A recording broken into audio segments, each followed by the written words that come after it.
Today we're gonna talk about Obito Uchiha. The man, the legend, the hero, the friend, the lover, the villain या फिर एक broken villain. मैं और ज़्यादा time waste नहीं करूँगा. Let's start the video.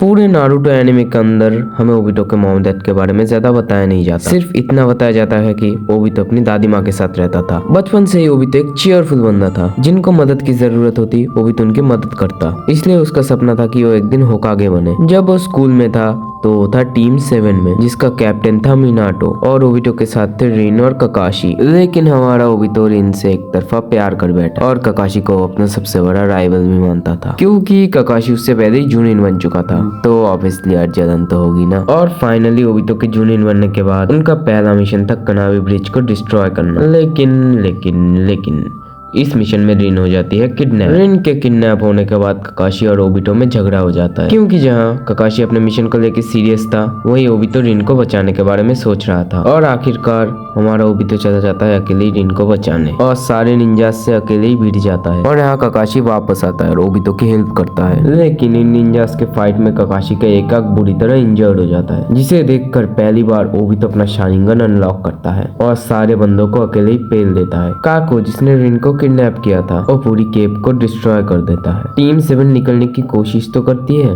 लेकिन हमारा ओबिटो ककाशी को बचाने के चक्कर में एक पत्थर के नीचे आके दब जाता है. इस मोमेंट पे लिटरली ओबिटो अधमरा हो चुका था. इस मोमेंट पे ककाशी और रिन दोनों बहुत ही ज्यादा इमोशनल हो जाते हैं. ओबिटो इस मोमेंट पे ठीक तरह बात भी नहीं कर पा रहा था, लेकिन ओबिटो अपना शारिंगन ककाशी को दे देता है. टीम 7 के हालात कुछ ऐसे थे कि उन्हें ओबिटो को वहीं पर छोड़ के जाना पड़ता है. उसके बाद ओबिटो का नाम विलेज के मेमोरियल बोर्ड पे लिखा जाता है. लेकिन ओबिटो की कहानी इधर खत्म नहीं होती, क्योंकि ओबिटो को मादारा उचिया बचा लेता है और उसे लेके आता है अपने माउंटेन ग्रेवयार्ड पे. मादारा ने ओबिटो के ऊपर हाशिरामा शिंजुकी सेल को इंजेक्ट किया था, जिसके वजह से ओबिटो धीरे धीरे हील भी हो रहा था. मादारा उचिया ओबिटो को निंजा वर्ल्ड की रियलिटी बताने लगता है, कैसे शिनोबी अलायंस सिर्फ अपने अपने फायदे के बारे में सोचते हैं. ओबिटो इन सब बातों से ज्यादा एग्री तो नहीं होता, लेकिन एक दिन व्हाइट जित्सु ओबिटो को आके बताता है कि रिन और ककाशी को काइगोकोरी निंजा मारने वाले हैं, जहाँ पे ओबिटो अपनी लिमिट्स को पुश करता है और चला जाता है ककाशी और रिन को बचाने. लेकिन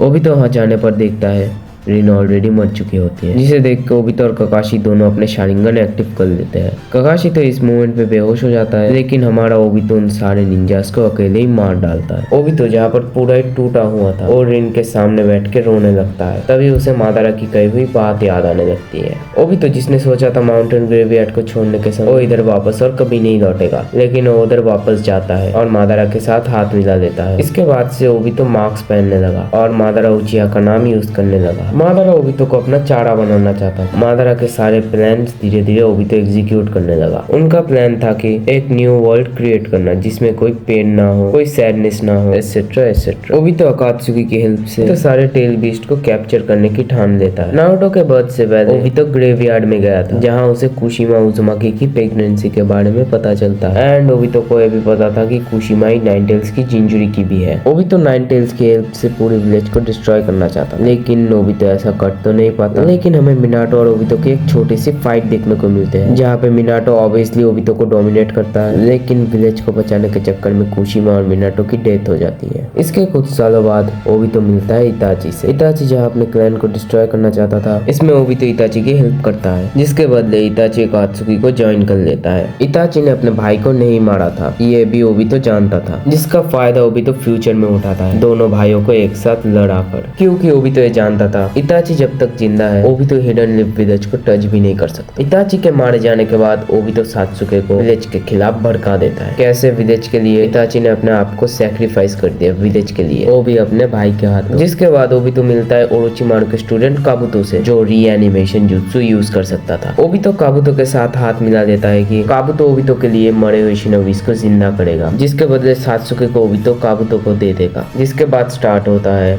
4th great Ninja war, hereby declare war on you all. जिसमें काबुतो सामन करता है सारे मरे हुए शिनोबिस को, यहाँ तक कि मादारा उचिया को भी. ये वॉर भाई लिटरली बहुत ही अमेजिंग था. तुम अगर एपिसोड वाइज नहीं देखोगे तो तुम्हें समझ ही नहीं आएगा. जहाँ ओबिटो सारे टेंटल बीस्ट को कंट्रोल भी करता है और उन्हें एब्जॉर्ब भी करता है. ओबिटो अकेले सारे शिनोबी अलायंस पे भारी पड़ रहा था और उसके साथ मादारा भी जुड़ जाता है. लेकिन हर विलेन की कहानी लास्ट में एंड होती है। वैसे ही ओबितो अपने बेस्ट फ्रेंड और अपने छोटे भाई नारुतो को बचाने के चक्कर में कागुया के हाथों मारा जाता है। तो यही थी हमारी ब्रोकन हीरो की कहानी या फिर एक ब्रोकन विलेन की कहानी। अच्छा लगा हो तो लाइक करना, सब्सक्राइब तो करना ही। तो मिलते हैं अगले वीडियो में, बाय।